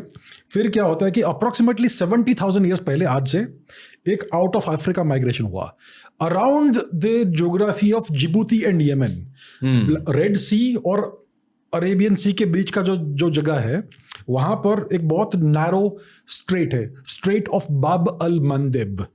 वहां से मोस्ट लाइकली उनका माइग्रेशन हुआ out of Africa into the Arabian peninsula. फिर अरेबियन पेनिनसुला में कोस्टल जो रीजन्स थे वहां पर ग्रीनरी थी उस समय, आज नहीं है, उस समय थी। So they followed the greenery and they went eastwards और eventually they crossed into the strait of Hormuz, Persian gulf का जो स्ट्रेट है वहां पे भी क्रॉस किया उन्होंने और पर्शिया में आ गए। Then they went eastwards and came into India. So India is the original founder zone of the out of Africa migration. हम कैसे जानते हैं ये? क्योंकि जितने भी नॉन अफ्रीकन जेनेटिक lineages है, हैप्लोग्रुप्स, वो सबसे पुराने इंडियन है, इंडिया में से उत्पन्न हुए हैं। Haplogroup M and N in the female lineages and haplogroup F in the male lineages. Effectively कहने का मतलब ये है कि भारत में बहुत सारे लोग सेटल हो गए, सबसे पुराने और बहुत टाइम तक भारत में रहे। करेक्ट। हाँ, शायद क्योंकि भारत में बहुत सारे रिवर्स थे, नदियां थी, बहुत, आज भी है, राइट। आई थिंक दुनिया भर को अगर हमने स्कैन किया तो शायद भारत में the river density is very high. Am I right? हाँ, बिल्कुल करेक्ट ज्योग्राफी। यस। और जहां भी रिवर्स ज्यादा होती है वहां आपको खाना आसानी से मिल जाएगा, वहां का सॉइल फर्टाइल होगा। ये कैसे समझाए? मतलब उनका जो जमीन है वहां पर बहुत सारी खेती कर सकते हैं आप, बहुत सारा खाना उत्पन्न हो सकता है। वहां पर बहुत सारे फॉरेस्ट थे, जंगल थे, बहुत पानी था, बहुत सारे पशु पक्षी थे, पेड़ थे जो इसमें से खाना निकलता है, बहुत कुछ, सब कुछ था। मतलब इतना बड़ा सब कॉन्टिनेंट है जो आप जितना भी पॉपुलेशन हो उसको सस्टेन कर सकते हो for as long as you want. इसके लिए भारत में सेटल हुए। ओके, अब मैं इस हिस्टोरिकल कॉन्वर्सेशन को थोड़ा सा पॉज करना चाहूंगा और ये कहना चाहूंगा कि एक मनुष्य की एक बेसिक रिक्वायरमेंट जिंदगी में ट्रैवल होती है, दूसरे देशों को देखना, दूसरे जगहों को देखना। जब कहीं और चले जाते हो, बीच पे चले जाते हो, माउंटेन्स पे चले जाते हो, आपको बहुत अच्छा लगता है, नेचुरली अच्छा लगता है, आपके दिमाग, आपके आत्मा को अच्छा लगता है। क्योंकि हमारे पूर्वज एक्सप्लोरर्स थे, हम पहले से शहरों में नहीं रहते थे, हम हंटर गैदरर्स थे, नोमैडिक थे। नोमैडिक शब्द को आप कैसे समझाओगे? जो हमेशा एक जगह से दूसरी जगह चलता रहता है। ओके। और उस एक्सप्लोरेशन के वजह से ही आज के हमारे बहुत सारे बिहेवियर पैटर्न्स, हमारे फूड चॉइसेस फॉर्म हुए हैं। जब आप टोस्ट अकेले खाते हो अच्छा लगता है, उस पर बटर लगा दिया बहुत अच्छा लगता है, और आपके मुंह को मक्खन अच्छा क्यों लग रहा है, घी क्यों अच्छी लग रही है? क्योंकि तब हम एक्सप्लोरेशन से खाना ढूंढते थे। और अगर एकदम हाई कैलोरी खाना मिल जाए तो हमारा मुंह हमारे मन को कहता था कि हाँ ये ज़्यादा खाओ, इसका टेस्ट बहुत बढ़िया है। फिर दिमाग ने उस फ्लेवर को एक अच्छे टेस्ट की तरह प्रोसेस किया। हाँ, इसलिए आज हमें चॉकलेट्स अच्छे लगते हैं, मक्खन अच्छा लगता है, घी अच्छी लगती है, कार्ब्स अच्छे लगते हैं। जब हम घी चावल खाते हैं, जब हम बर्गर्स खाते हैं, वो अच्छा लगता है। इस फेज के बारे में कुछ बताइए कि नोमैडिक हंटर गैदरर फेज में हुआ क्या हमारे दिमाग के साथ। जिस तरह से रेप्टिलियन फेज की वजह से हम डर पर फोकस करते हैं, आज हम खाने पर फोकस करते हैं, सेक्स पर फोकस करते हैं, उसी तरह हंटर गैदरर फेज भी बहुत लंबा था और उसका इम्पैक्ट आज भी हमारे दिल, हमारे दिमाग पर है। तो आई थिंक इस फेज के बारे में बात करना चाहिए, क्योंकि युval नोआ हरारी कहते हैं कि शायद ये मानव जाति का सबसे खुश फेज था। प्रॉब्लम्स नहीं थे, हमारी खुशी हमें खाने से मिलती थी, हमारी खुशी हमें अपने भाइयों, हमारे बहनों, हमारे दोस्तों से मिलती थी, एक ट्राइब में साथ में एक्सप्लोर कर रहे, ट्रैवल कर रहे। और क्योंकि बहुत कम मानव थे उस फेज में, शायद वायलेंस भी कम था, हम कम लोगों से मिलते थे, और अगर किसी दूसरे ग्रुप से हम मिले तो शायद पहला इंस्टिंक्ट अच्छा था, क्या ठीक है उन्हें भी शांति से जाने दो, शायद ये थियरी है या उस ग्रुप को मारो और उनके खाने को छीन लो, ये भी एक पॉसिबिलिटी। और आपके अकॉर्डिंग ये हंटर गैदरर फेज कैसा था और आज मॉडर्न डे में किस तरह का इम्पैक्ट रहा है? तो हंटर गैदरर फेज बहुत पुराना फेज है, बहुत लंबा चला। हमारा जो स्पीशीज है उसका उत्पन्न हुआ अफ्रीका में, और उस समय बहुत सारे पशु पक्षी प्राणी थे, बहुत अलग अलग स्पीशीज थे पूरे हमारे पृथ्वी के ऊपर, और उसमें से एक छोटा सा हिस्सा मनुष्य का था, छोटा सा। आज हर जगह मनुष्य है, आप कहीं भी जाओ आपको मनुष्य ही मनुष्य दिखेंगे। उस समय बहुत कम मनुष्य थे, बहुत कम। तो हमारा सर्वाइवल हमेशा एट स्टेक था कि सारे कुछ हो गया तो सब मर जाएंगे मनुष्य। तो और उस समय हमारा इंटेलेक्ट इतना डेवलप नहीं था कि हम एग्रीकल्चर कर पाए, कि हम समझे कि भाई ये बीज से नया प्लांट उत्पन्न होता है और उस प्लांट को हम उत्पन्न करते रहे एट्सेट्रा। तो हम उस समय ये सब जानते नहीं थे। तो इसके लिए कुछ कुछ जो हमें जो खाने की चीज़ें लगती थी, जैसे कि फल है या फिर रूट्स है, फॉर एग्जांपल कुछ रूट्स हम खाते हैं या फिर एनिमल हंटिंग करते हैं, ये बहुत डिफ़िकल्ट एक्टिविटीज़ थे, हर जगह हमें खाना नहीं मिलता था। तो उसके लिए हमें दूसरे एनिमल्स के माइग्रेशन पैटर्न्स को ट्रैक करते हुए इधर से उधर जाना पड़ता था। मतलब जहाँ पंछी उड़ रहे हैं उन पंछियों को फॉलो करो। हाँ, या फिर जो अफ्रीका में जो एनिमल्स है, जीब्रास है या फिर अलग एनिमल्स है, अगर आप उनको हंट करते हो तो आपको उनका भी माइग्रेशन ट्रैक करना पड़ेगा, और उसके हिसाब से जहाँ पर उनका कंसंट्रेशन ज़्यादा है वहाँ आपको जाना पड़ेगा ताकि आप हंट कर पाओ। अगर आप एक जगह पर हो और वहाँ पर से सारे जीब्रा चले गए या जो भी एनिमल आप हंट करते हो ईजिली वो चले गए, तो आप क्या करोगे फिर, क्या खाओगे? तो इसके लिए आपको भी ऑन द मूव रहना पड़ता था ऑल द टाइम। प्लस हमारे हंटर गैदरर फेज में मेगाफोना हुए करते थे, करेक्ट? उसे हाँ, पॉसिबल Yeah. मतलब जो टाइगर आज आप जंगल में देखते हो, मान लो उसे 3 गुना बड़ा टाइगर या 4 गुना बड़ा टाइगर आपको हंट कर रहा है आप उसका खाना हो। उस समय बड़े बड़े पक्षी भी हुआ करते थे जो आज नहीं है, जिसको बोलते थंडरबर्ड्स, बहुत बड़े थे, they were almost like dinosaurs. Phoenix, और नहीं, फिनिक्स नहीं, उनका मुझे एग्जैक्टली नाम याद नहीं है, लेकिन they were bigger than ostrich and very dangerous predatory birds, मतलब ह्यूमंस को हंट को इजीली मार सकते थे। तो ऐसे बहुत डेंजरस एनिमल्स भी थे उस समय। और क्या हुआ कि हमारे एवोल्यूशन में कुछ पॉपुलेशन बॉटलनेक्स भी हो गए। जैसे फॉर एग्जांपल कुछ वोल्केनोज का इरप्शन ऐसा हुआ कि उससे ह्यूमन पॉपुलेशन बहुत कम हो गया। 2-3 ऐसे फेज आए। फॉर एग्जांपल तोबा सुपर वोल्केनो इरप्शन जो हुआ, जिस तरह से हमने एस्ट्रॉइड्स की बात करी, ये भी एक माइक्रो एस्ट्रॉइड की तरह पर काइंड ऑफ धरती से निकलता है। हाँ, धरती से निकलता है। तो वो ज्वालामुखी के फटने से बहुत बड़ा न्यूक्लियर विंटर टाइप का सिचुएशन हो गया कि सब टेम्परेचर्स गिर गए because of all the dust and suit in the atmosphere. तो उससे पॉपुलेशन बॉटलनेक इवेंट्स हो गए जिसमें मनुष्य का सर्वाइवल बिल्कुल एट स्टेक था। पॉपुलेशन बहुत कम हो गया, फिर वहाँ से हमारा पॉपुलेशन फिर से धीरे धीरे बढ़ा। तो ऐसे बहुत सारे इवेंट्स हुए हैं और हम ऑन द मूव हमेशा रहे, always trying to survive and stay alive. जहाँ पर हमें खाना मिलता है वहाँ पर हम जाते रहते थे। तो this was the Hunter gatherer phase. या तो आप हंट करो, इफ यू गेट लकी आपको कुछ मिल गया खाने को और सब फीस्ट करेंगे, और फिर एक हफ्ता तक हम स्टार्व करेंगे, फिर से हम फीस्ट करेंगे, फिर से स्टार्व करेंगे, and we were always on the move. ताकि और उससे क्या होता था कि हमारा फिजिकल फिटनेस बहुत अच्छा था उस समय। हम human beings are made for running, हम भागते रहते, दौड़ते रहते थे ऑल डे। तो उससे हमारे जो आज के जो फिजिकल ट्रेट्स है वो इवॉल्व हुए। और फिर धीरे धीरे क्या हुआ कि हम बाइपीडल स्पीशीज है।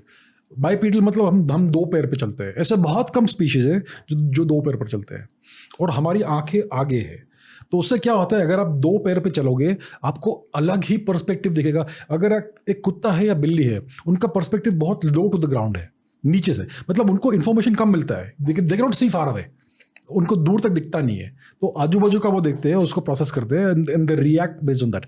अगर आप 6 फुट लंबे हैं और आप 2 आंखें से 3 डायमेंशनल विजन देख रहे हो, तो आपको और बहुत सारा डेटा प्रोसेस करना पड़ता है। इसके कारण से हमारा धीरे धीरे क्रेनियल कैपेसिटी बढ़ने लगा, क्योंकि हमें ऐसा करना पड़ा to evolve and to adapt to the environment.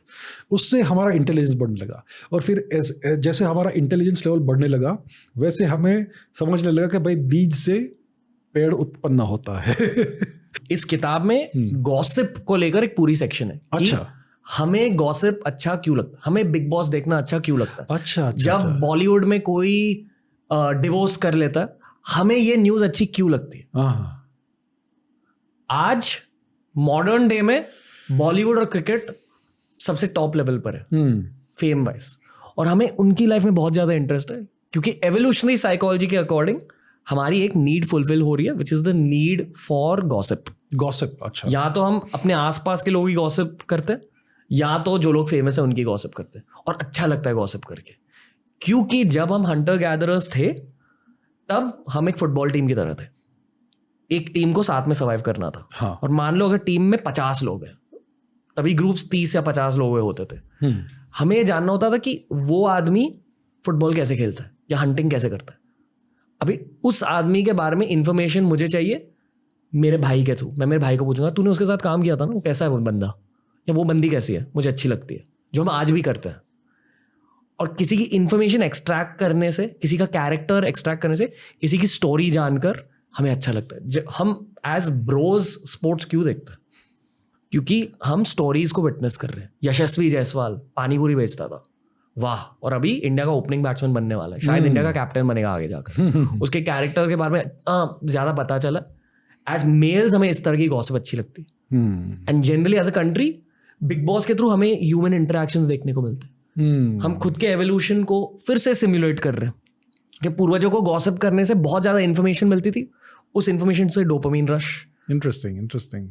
ये मतलब इंटेलिजेंस गैदरिंग ऑपरेशन है actually. We want to gather intelligence about our teammates and about the opposition, और उससे हमारा सर्वाइवल बढ़ता है। तो ये भी एक इनबिल्ट क्या बोलते हैं इंस्टिंक्ट है, and may be that's why we enjoy gossip, क्योंकि ये that feeds the same kind of cycle in our brains.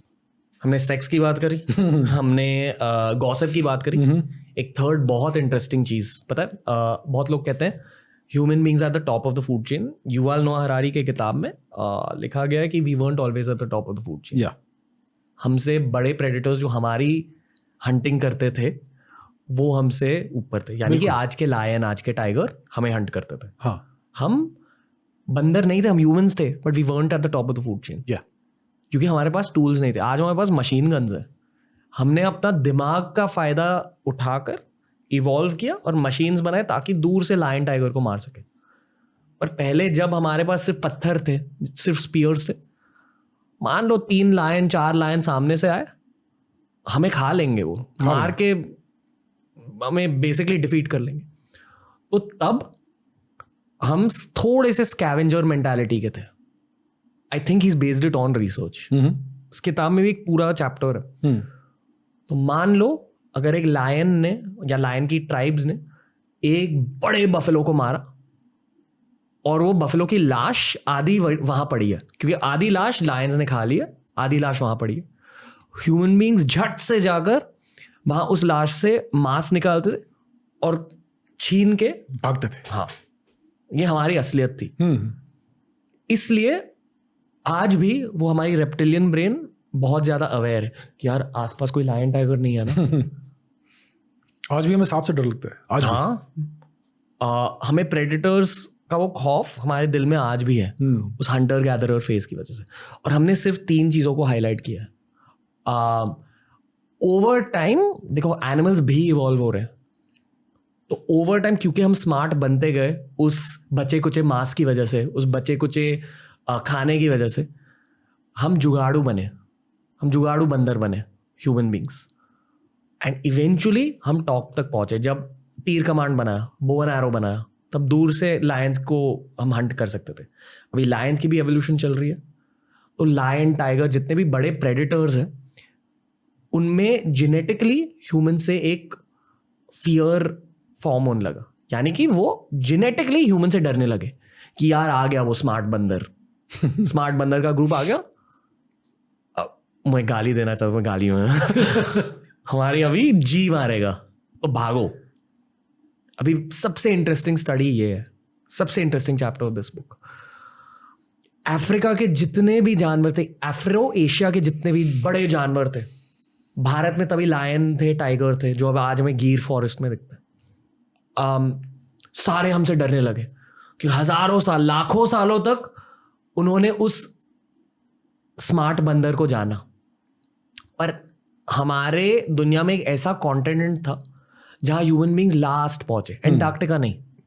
Antarctica से पहले हम ऑस्ट्रेलिया पहुंचे। पर ऑस्ट्रेलिया में बहुत रिसेंटली हम पहुंचे, अगर आप पूरी ह्यूमन स्टोरी को स्कैन। हाँ, अभी ऑस्ट्रेलिया में जो जानवर थे उन्हें किसी ने हंट नहीं किया।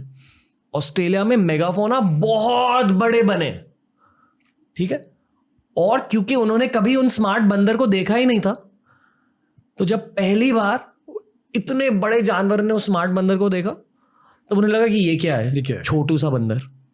और फिर वहां जाकर भी उन स्मार्ट बंदर ने सारे मेगाफोना को हंट कर दिया, सारे जानवरों को मारा।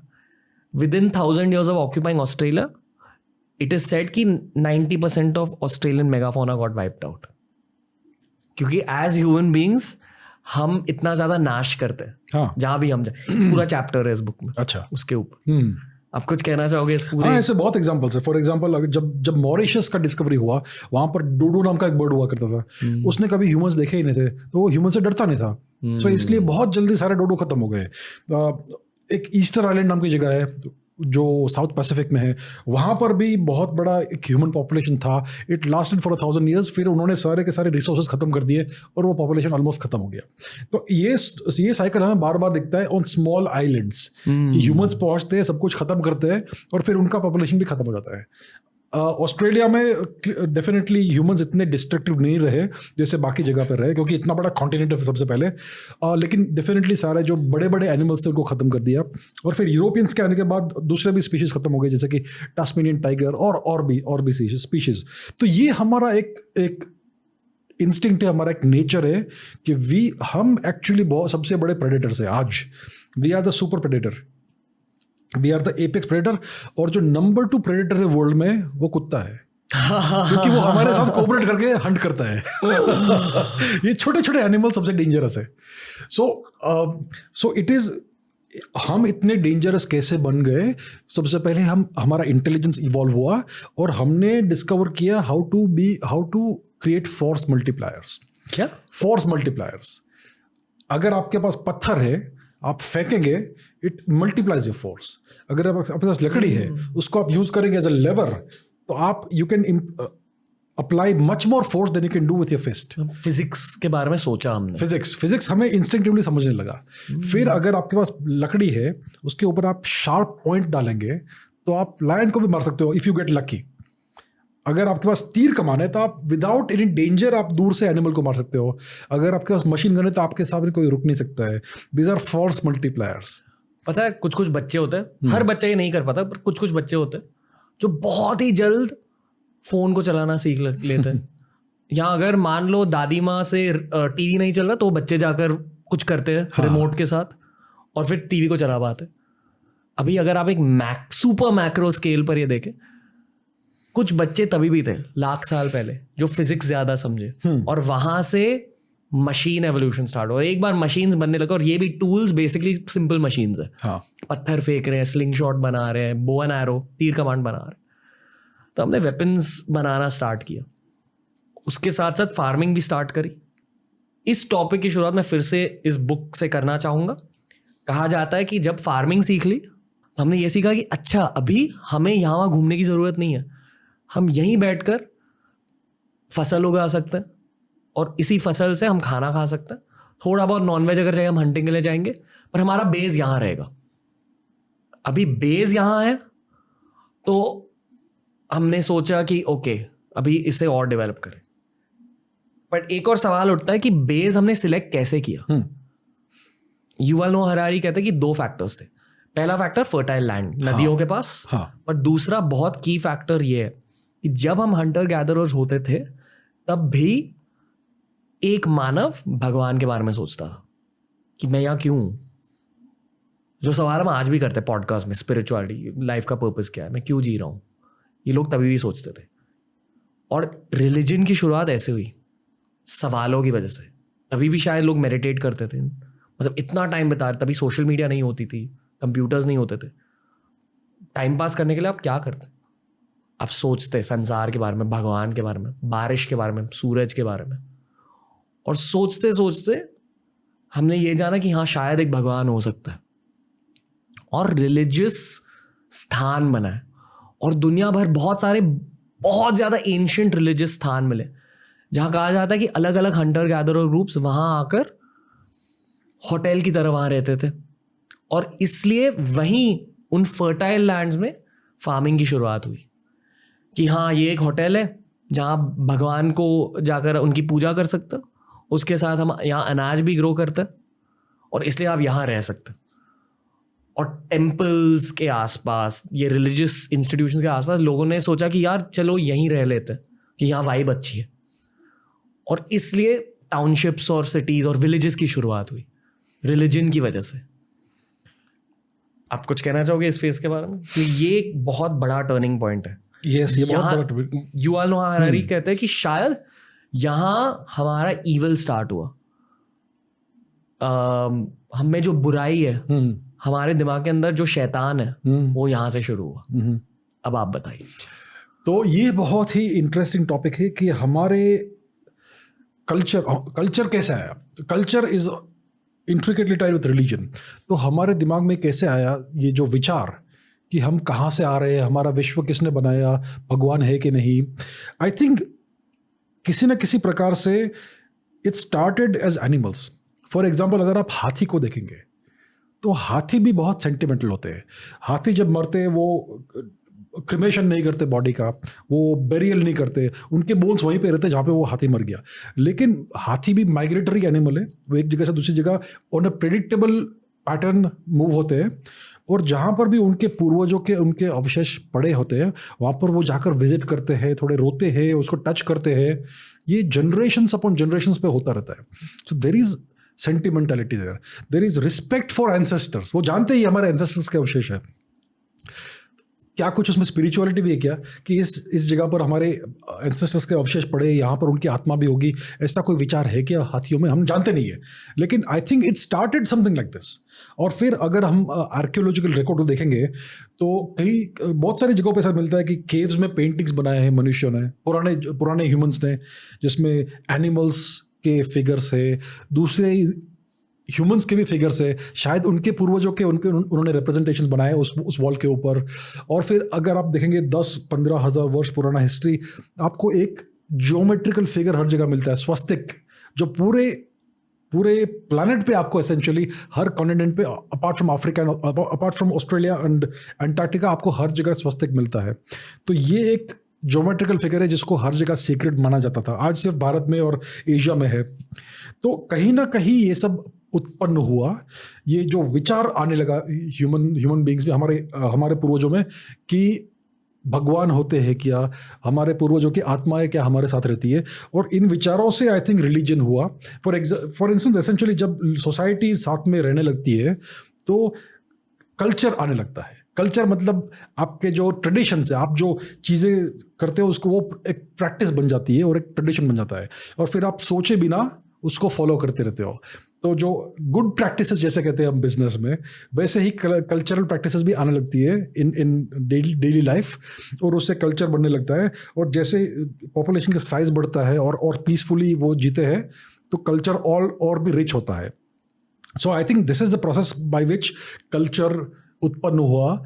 और रिलीजन आई थिंक और भी पुराना है, it is more primal. I think ये जो विचार है जो अबाउट गॉड, अबाउट आत्मा, अबाउट रिस्पेक्टिंग एंसेस्टर्स, ये आई थिंक ये डेफिनेटली एग्रीकल्चर से पहले की हो सकती है मोस्ट लाइकली, क्योंकि हमें कई जगह पर ऐसे, फॉर एग्जांपल जर्मनी में स्टोन एज के समय का एक स्टैचू मिला है which is half human half lion. अब ऐसा कोई एनिमल तो होता नहीं है, लेकिन उन्होंने ये इमेजिन किया। It's about 30,000 years old. तो डेफिनेटली ये सोच विचार बहुत पुरानी होगी, आई एम श्योर, जो मिथोलॉजिकल रिलीजियस सोच है वो। सो हम जानते नहीं है एग्जैक्टली कब ये शुरू हुआ। युval नोआ, जैसे आपने कहा, हरारी जी कहते हैं कि religion and evil started at the same time. I am not sure about that. Evil is violence. Evil का सबसे सिंपल मैनिफेस्टेशन है वायलेंस। वायलेंस कहाँ से आता है? जब आपका कोई कॉन्फ्लिक्ट है, जब लेट्स से 2 लाख 3 लाख वर्ष पहले हमारे पूर्वज बहुत छोटे छोटे ट्राइबल ग्रुप्स में रहते थे और वो हमेशा नोमैडिक हुआ करते थे। तो उस समय इट वॉज वेरी हार्ड कि 2 ट्राइबल ग्रुप्स एक साथ आए और कुछ कॉन्फ्लिक्ट हो। लेकिन वंस एग्रीकल्चर शुरू हो गया और उन्होंने डिसाइड किया कि भाई हम यहाँ पर सेटल हो जाएंगे और यहाँ पर हम खेती करेंगे, तो वो ज़मीन जो थी वो वैल्यूएबल हो गई कि यहाँ पर पानी है, यहाँ पर फर्टाइल सॉइल है, यहाँ पर हम एग्रीकल्चर कर पाते हैं। तो फिर दूसरे ट्राइबल ग्रुप्स को भी वो भी सोचेंगे कि काश ये ज़मीन हमारी होती, काश ये रिसोर्सेज हमारे होते हैं। यहाँ से आई थिंक कॉन्फ्लिक्ट्स शुरू हुए। मुझे बहुत स्ट्रॉन्ग इंट्यूशन मिल रही है कि हमें अभी पॉडकास्ट स्टॉप करना चाहिए। ओके क्योंकि यहाँ से ये एक अलग ही कहानी है। ओके मतलब आज हम फ्यूचर ऑफ वॉर के बारे में बात कर रहे हैं, साइबर सिक्योरिटी के बारे में बात कर रहे हैं। सिक्योरिटी, क्राइम, वायलेंस की शुरुआत लाखों साल पहले हुई। आई फील कि हिस्ट्री ऑफ वॉर एक अलग पॉडकास्ट है, इसलिए ये वाला पॉडकास्ट मैं अभी कैप करना चाहूंगा। ऑलराइट, क्या कहना चाहोगे आप? किस पॉइंट पर हमें इस पॉडकास्ट को कैप आउट करना चाहिए? आई डोंट नो कि ऑडियंस ने क्या गेन किया, कि थोड़ा सा न्यूरो साइंस बेस्ड पॉडकास्ट है, evolutionary psychology based podcast. I am sure audience को मजा आया होगा, क्योंकि मुझे बहुत मजा आया आज। हिस्ट्री ऑफ वॉर एक सीक्वल बनाएंगे हम हिंदी में बहुत ही जल्द। पर आप कुछ कहना चाहोगे इस पॉडकास्ट के एंड में? हमें क्या महसूस करना चाहिए ये सब जानकर? ये सब जानकर हमें ये महसूस करना चाहिए कि हम एक बहुत लंबे चेन के एक लिंक, लास्ट लिंक है। वी हैव टू, हमें ये इंश्योर करना है कि इतनी लाखों वर्ष लंबी जो चेन है उसके हम अंतिम लिंक नहीं बन जाए। हमारे अंदर वायलेंस एक इंस्टिंक्ट है, हमारे अंदर कॉन्फ्लिक्ट का इंस्टिंक्ट है, झगड़ा करना है, हम झगड़ा कर, हमारे अंदर वो नेचुरल इंस्टिंक्ट है। We are called a violent ape, war like ape, हमारे में वो वायलेंस है। तो उसको हमें टेम करना है, उसको हमें अंडर कंट्रोल रखना है। अदरवाइज आज हमारे पास इतनी टेक्नोलॉजी है कि हम सब कुछ नष्ट कर सकते हैं। तो हमारा बहुत बड़ा रिस्पॉन्सिबिलिटी है ये। हम we have to respect our ancestors. उन्होंने कितने सेक्रीफाइस किए, कितनी मेहनत की ताकि हम यहाँ पर आए। हमें ये सब तोड़ना नहीं है। वी हैव टू चेरिश कि हमारे पूर्वजों ने हमें ये सब दिया है, और हमें ये इंश्योर करना है कि हमारे पास ये जो पृथ्वी है, ये जो धरती है, उसको और कई लाखों वर्षों तक हमें अपने पूर्वजों को देनी है। We are just one chain in the link and we should not break the chain. सोचो, मतलब बेसिक ट्राइबल कॉन्फ्लिक्ट से लेकर आज हम क्वांटम कंप्यूटिंग के बारे में बात कर रहे हैं एक ही पॉडकास्ट में।